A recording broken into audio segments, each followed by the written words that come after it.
Merci de prendre le rendez-vous de l'information sur les TV. Mesdames, Messieurs, bonsoir. Bienvenue dans cette édition dont voici le sommaire.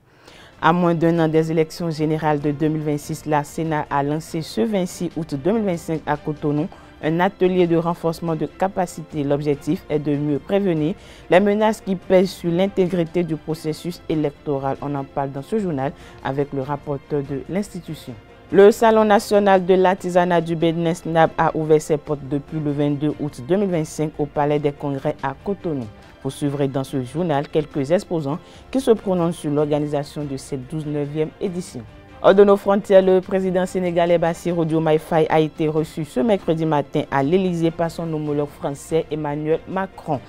Une rencontre placée sous le signe de la coopération bilatérale, des enjeux mémoriels et de la préparation du prochain séminaire intergouvernemental.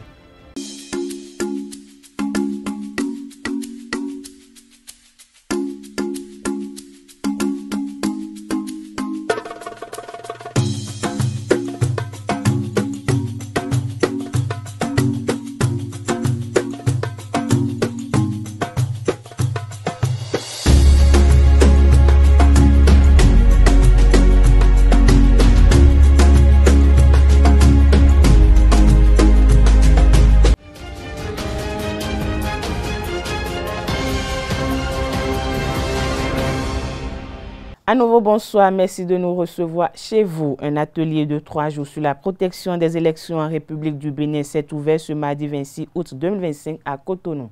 Initié par la Commission électorale nationale autonome Sénat avec l'appui de International IDEA et la coopération canadienne, cette rencontre vise à renforcer les capacités opérationnelles des parties prenantes au processus électoral. Laurentine Adoussou Davor, rapporteur du Conseil électoral, décrit le contexte et expose les objectifs du dit atelier. Dans tout système démocratique, les élections représentent le moyen par lequel le peuple exprime sa volonté et choisit ses dirigeants, mais de plus en plus au Bénin, comme en Afrique en général, les élections sont contestées et sont source de violence. C'est pourquoi il paraît aujourd'hui impérieux de veiller à leur protection et à leur organisation.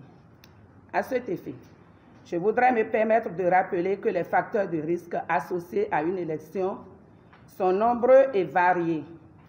Je voudrais citer pêle-mêle la mauvaise performance de l'organisme en charge des élections ou des parties prenantes au processus électoral, la désinformation, la violence électorale, la fraude électorale, les perturbations de tout genre sortent du scrutin, le manque de transparence et d'inclusivité, les manipulations des résultats, etc.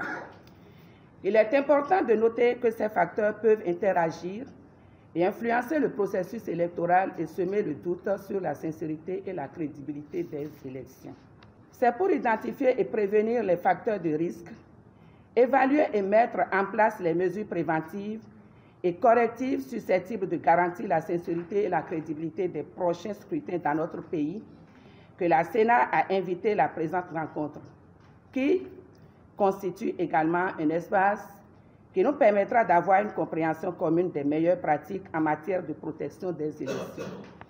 Ces pratiques et normes électorales permettront de garantir le principe que chaque vote compte, que les résultats reflètent fidèlement la volonté du peuple et que les élections sont transparentes et équitables.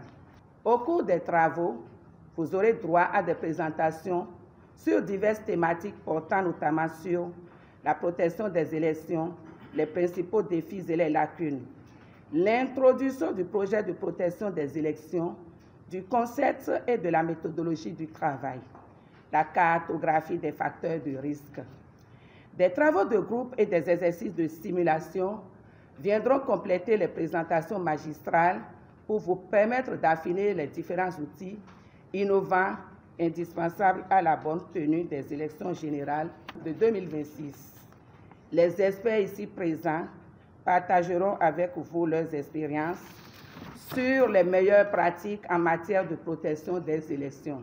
Je voudrais également exprimer notre profonde gratitude à l'International ID et à la coopération canadienne qui ont accepté de nous accompagner dans l'organisation de cet atelier. Mesdames et messieurs les participants, Les travaux de construction du nouveau marché de Wando dans le 5e arrondissement de Porto-Novo seront achevés dans les prochains mois à la grande satisfaction des usagers. Les travaux lancés il y a quelques mois se poursuivent et l'infrastructure marchande sera bientôt livrée.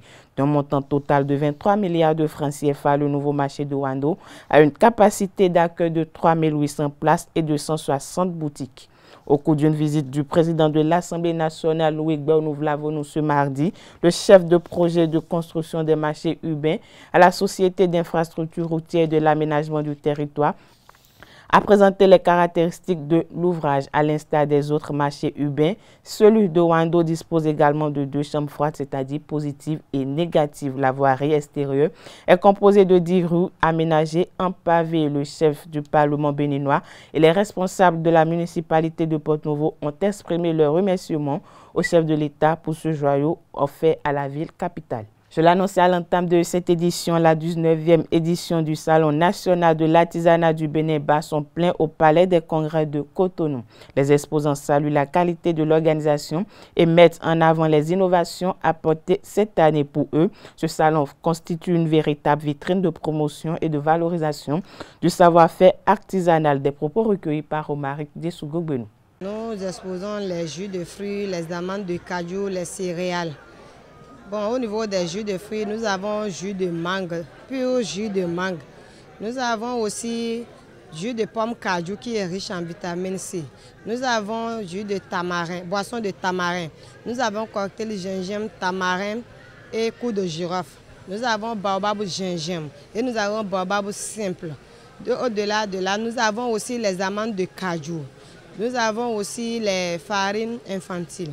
Nous avons aussi farine de wassa-wassa. Ici au salon, nous avons exposé les chaises escabeaux, la chaise qui est en même temps un escabeau. Nous y avons amené aussi une vitrine pliante. Et nous avons amené également des planches à découper, des sellettes, des tables pliantes. Et dans le stand, il y a également des ustensiles de cuisine en terre cuite. Statue en bleu, décoration en bleu. Nous les nous bloisons en ciment. Nous c'est mon bleu là. Pour coco, nous les baser coller sous, mon les sont formés. Les na, nous content. Mais les non hodomesi, bon tira homendo, portail les non, c'est le portail. Amazon nous moi disons, nous les bleu. Et non déclaré tout de mais nous l'aider et non tout quartier ici. Nous avons les produits comme les amandes de cajou nature. Les amandes de cajou nature, nous avons les amandes beurrées, nous avons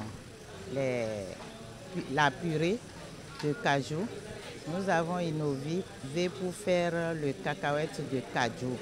Le cacahuète de cajou qui est fait avec du sucre et avec du miel. Pour le sucre est à part et pour le miel aussi est à part. Nous avons aussi les cajou beurrés en bouteille, nous avons en plastique, nous avons les jus de pommes de cajou, nous avons le liqueur de pommes de cajou aussi. Cette 19e édition, comme je le dis souvent, c'est un salon renouvelé. Un salon renouvelé dans la mesure où c'est bien organisé. C'est bien organisé, seulement que c'est le site qui ne donne pas parce qu'il n'y a pas encore la vente telle que cela se devait. Il y a 2 ans, on était resté à Pidjosser. C'était quand même pas mal. Mon comportement ici, c'est beaucoup plus apprécié de l'autre côté, mais l'organisation ici est très appréciée. Parlons santé dans cette édition, affection courante qui survient après la consommation d'eau ou d'aliments contaminés par des bactéries, des virus ou des parasites. Les risques d'une intoxication alimentaire peuvent varier en fonction de l'agent pathogène et de l'état de santé général de la personne affectée. Comment s'y prendre lorsqu'on a une intoxication alimentaire? Élément de réponse avec Christine Adjanou Adjagodo, nutritionniste diététiste. Elle est au micro de Francis Olafahami. Une intoxication alimentaire est un trouble digestif que nous observons dès que nous consommons des aliments contaminés ou des boissons contaminées par des germes, notamment des virus, des bactéries, des parasites et aussi parfois des produits chimiques. L'intoxication alimentaire souvent se manifeste par des diarrhées, des vomissements, des crampes abdominales, parfois de la fièvre. C'est comme ça que nous reconnaissons généralement de façon systématique si quelqu'un est intoxiqué sur le plan alimentaire ou pas. Oui, elle est vraiment mortelle et donc pour l'éviter, il y a des dispositions que nous devons prendre. Alors, la première des choses, c'est d'observer une hygiène de façon générale et de façon particulière, il faut adopter une hygiène alimentaire, d'accord, et une hygiène environnementale. Hygiène environnementale, c'est de prendre soin de son environnement, tout ce qui est lieu de cuisine, là où nous vivons, et notre habitation en général, notre cuisine, nos ustensiles et les boissons, notamment pour ceux qui n'ont pas une source d'eau potable comme la Soneb. Et même si on a une source d'eau potable comme la Soneb, il faut quand même assainir l'environnement où il y a le robinet. Si on a autre source d'eau, nous devons décontaminer cette eau. Il y a des différentes manières de décontaminer les eaux. En dehors de ça, les contenants des eaux, là où nous stockons nos boissons, il faut veiller à ce que ça soit propre avant d'y mettre l'eau de boisson. En dehors de ça, tout ce qui est ustensiles de cuisine, il faut les protéger pour éviter que les mouches se posent là-dessus. Aussi, par rapport aux aliments, nous devons forcément nettoyer nos aliments, quoi qu'en soit la source. Si c'est la source et la nature, bien sûr. Si c'est des céréales, forcément, avant de les réduire en poudre et en faire des farines, il faut forcément les nettoyer une première fois, pas les tremper catégoriquement, mais toutefois les nettoyer. Les sécher avant de les envoyer au moulin. Tout ce qui est légumes et les fruits, il faut forcément bien les nettoyer, il faut les tremper, respecter un certain nombre de temps dans les solutions de décontamination. Il faut bien les nettoyer, les rincer abondamment, puisque tout à l'heure je disais qu'on peut s'intoxiquer facilement à travers les produits chimiques. Et donc il faut plusieurs fois rincer nos aliments, bien les nettoyer avant de les consommer. Ça, c'est tout ce qui est fruits et légumes. Tout ce qui est source d'origine animale, c'est-à-dire viande et poisson, il faut également les nettoyer correctement avant de les cuire et les consommer. Donc voilà un peu quelques dispositions que nous devons prendre avant pour éviter les intoxications alimentaires. Nouvel accident de bus après celui de Glazoué qui a coûté la vie à plusieurs passagers. Un bus de transport en commun s'est renversé ce mardi 26 août 2025 sur l'As Parakou-Malanville à hauteur de la commune de Ndali. Pas de blessés ni de pertes en vies humaines. Le bus accidenté, selon les informations, a quitté Lomé et se rendait à Malanville dans le département de la Liborie. Il avait à son bord 17 passagers, tous secourus grâce à la promptitude des populations riveraines et des autorités locales. L'éclatement d'un pneu serait la cause de l'accident. Le respect du code de la route consiste à connaître et appliquer les règles de circulation afin d'assurer la sécurité de tous les usagers en respectant la signalisation, les limitations de vitesse, les priorités et les distances de sécurité et en signalant ses intentions. À Cotonou, certains usagers balaient du revers de la main le respect de ces conséquences, ce qui les expose à des graves conséquences. Quelques-uns se confient au micro de Francis Olafahami, comme l'Ancanté Amoussou. Cotonou est une ville où je vais dire l'indiscipline citoyenne est quelque chose vraiment qu'on ne peut pas dire. Je dis bien l'indiscipline du citoyen dans la route qui dit nous devions partager la route chacun l'autre. Ce qui n'est pas le cas à Cotonou. Surtout pour les ZEM là, il y a parmi les ZEM ceux qui sont inconscients. Et bon, on ne sait pas si le président peut encore créer un moto-école pour les aimants qui ont des habits jaunes là, surtout eux là. Circulation, mais nous avons le danger. Et nous avons un code de maton, un code. Bon, on a l'aliment dit, bon, surtout Zemidjan en l'air. Ah, bon, ni alors tu es dit, et n'a doublé, bon, ni à ma blague attention, en a jailli. Bon, il y a créé scandale, mais il y a pas joué d'or. C'est que toi, yome, on noé yome. Et ça me gêne moi aussi. Ni un et si sensibiliser et beau, il est beau, pour un yé, nous à pas quoi, et n'a tient nous aimons. C'est que n'a d'or n'y est quoi, sinon ça c'est un peu gauche. N'en parlons pas de nos frères Zem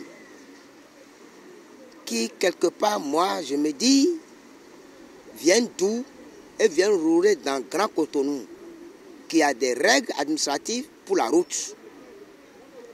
Et la CNSR a du boulot sur le terrain. J'ai l'habitude de les voir souvent, les sensibiliser avec des panneaux, etc. que je dis ce n'est pas suffisant. Cette édition se poursuit de nos frontières. Le président ivoirien Alassane Ouattara a officiellement déposé ce mardi 26 août 2026 sa candidature à la présidentielle d'octobre prochain. Une confirmation attendue qui ouvre la voie à un 4e mandat consécutif en dépit des tensions politiques persistantes dans le pays. À la tête du pays depuis 2011, le chef de l'État justifie sa décision par les défis sans précédent auxquels la Côte d'Ivoire fait face, soulignant que sa santé le permet et que la Constitution lui donne le droit de briguer un nouveau mandat. Je cite, « Je suis candidat parce que je veux que notre chère Côte d'Ivoire continue de demeurer un pays prospère, en paix et en sécurité », avait-il affirmé depuis des mois. Le RHDP, son parti, multipliait les appels à sa candidature lors de grandes mobilisations populaires. De la Côte d'Ivoire, direction la France, où le président sénégalais Bassirou Diomaye Faye a rencontré dans la matinée de ce mercredi 27 août 2025 à l'Élysée son homologue français Emmanuel Macron. Dans une atmosphère empreinte de cordialité, les deux chefs d'État ont passé en revue les programmes de coopération et échangé sur le renforcement du partenariat rénové entre le Sénégal et la France, notamment dans les domaines de l'investissement, du commerce, de la défense et de la sécurité. Cette revue de la coopération sera à l'ordre du jour du prochain séminaire intergouvernemental prévu en septembre. Au cours de la rencontre, le président Faye a salué la posture de son homologue français sur les questions mémorielles, notamment la reconnaissance du massacre des tirailleurs sénégalais en 1944. Il a invité à prendre part à la 2e édition de la commémoration prévue pour le 1er décembre 2025 à Dakar. A eu lieu hier mardi 26 août 2025 à Cotonou, l'édition des Oscars des meilleures associations de jeunes des départements du Bénin, une initiative du ministère des Sports béninois qui a permis de récompenser les associations et organisations de jeunes qui se sont illustrées de par les 12 départements du Bénin. Francis Olafahami pour le reportage. Les premiers des départements recevront un chèque de 1 500 000. Les deuxièmes, un chèque de 1 200 000.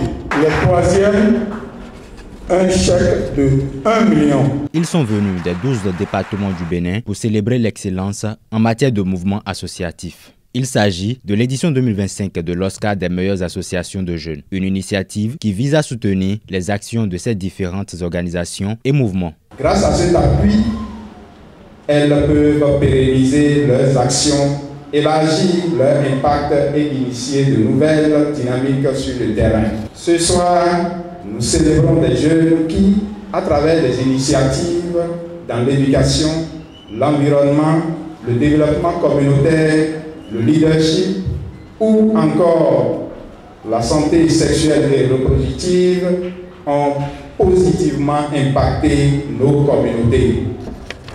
Chers lauréats, vous êtes les artisans de l'inclusion sociale, des grains qui font fleurir l'avenir. Votre sélection parmi tant d'autres témoigne de votre engagement, de votre travail acharné et de votre détermination. Cette année, les organisateurs ont choisi une nouvelle approche. La particularité ici est le pouvoir étendu du jury qui a la latitude de réévaluer de façon rigoureuse et minutieuse tous les dossiers, sans exception. Procéder à des ajustements jugés nécessaires dans un esprit d'équité et de justice.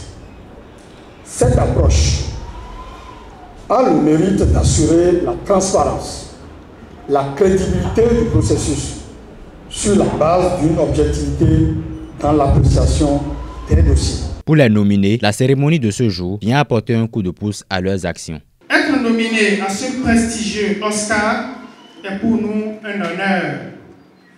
Mais, au-delà de notre propre reconnaissance, c'est l'occasion de célébrer un mouvement bien plus vaste. Notre engagement n'est pas une course à la reconnaissance, mais un appel à la responsabilité.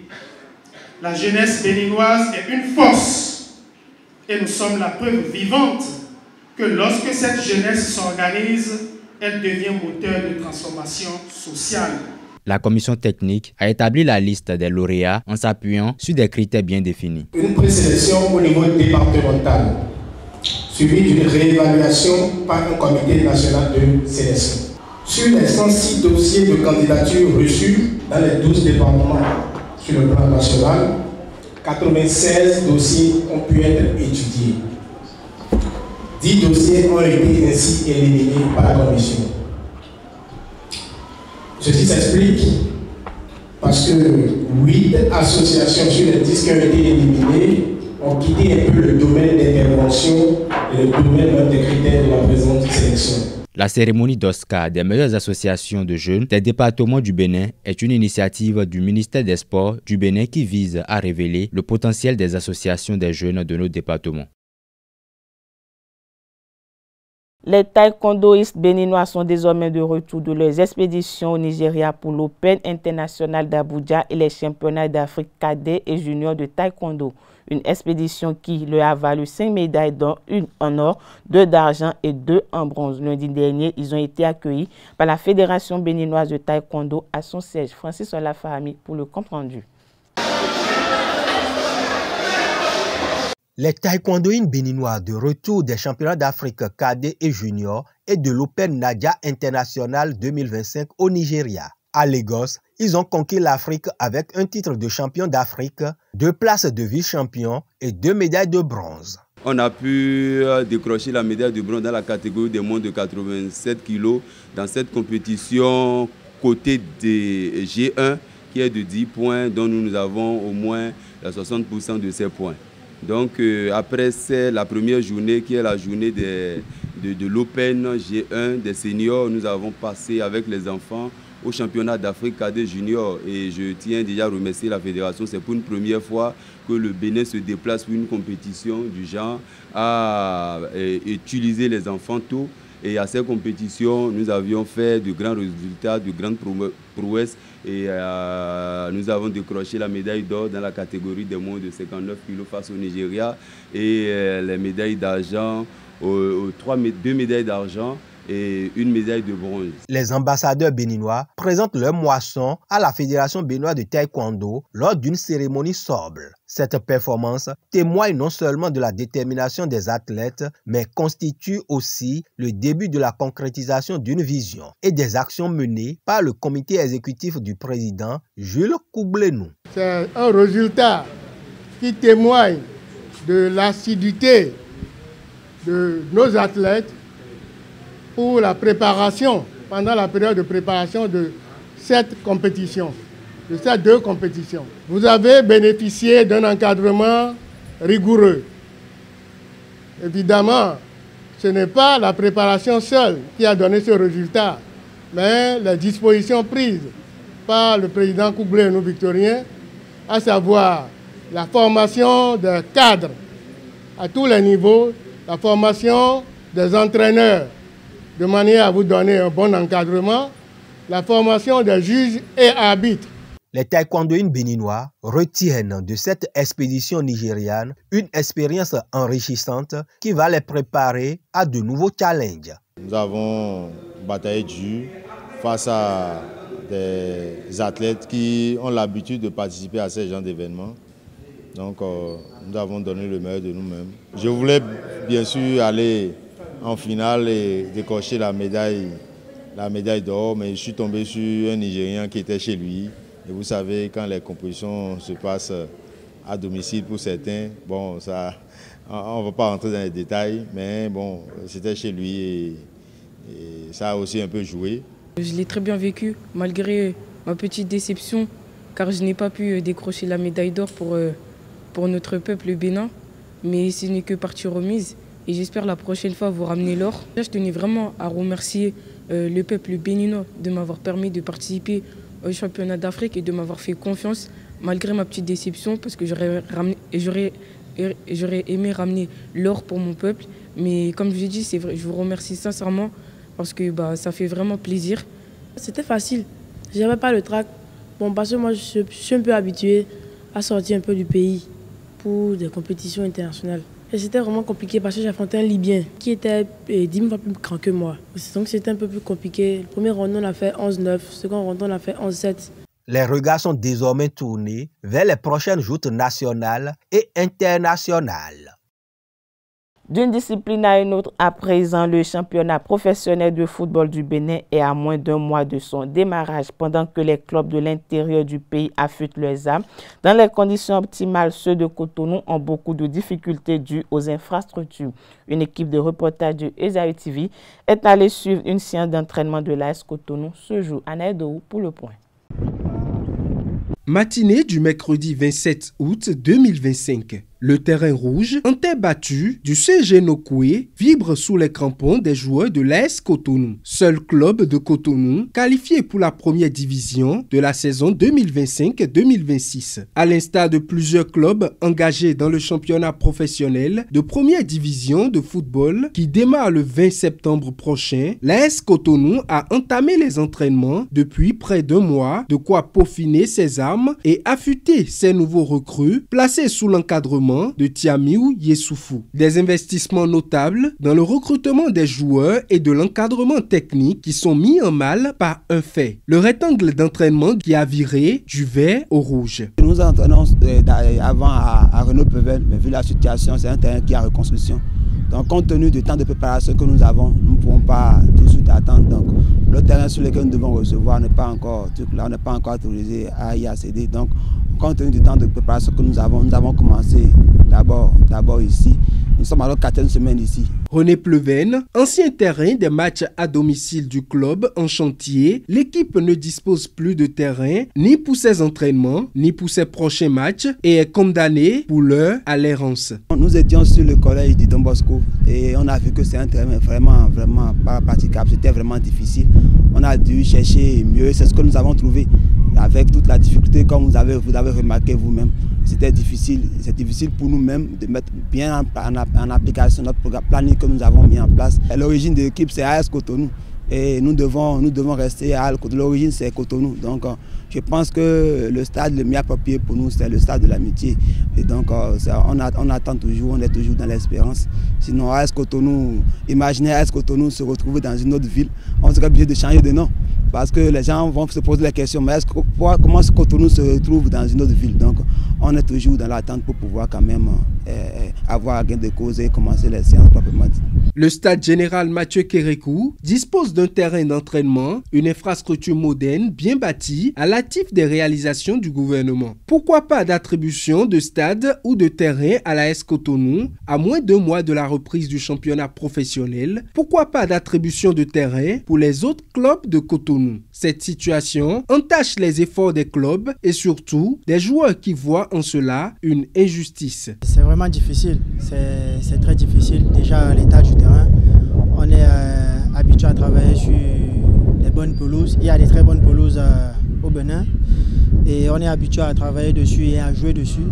Et se retrouver en train de travailler, de faire une préparation physique pour un début de championnat qui va se jouer sur une bonne pelouse et travailler sur ce terrain-là, c'est pas évident. Déjà pour nous les joueurs et pour le staff aussi de pouvoir nous donner des exercices pour pouvoir mieux se préparer et jouer le championnat. Il y a des gens qui ont déjà eu des bobos au niveau des articulations, d'autres au niveau de la cheville. C'est pour cela même aujourd'hui nous ne sommes pas nombreux.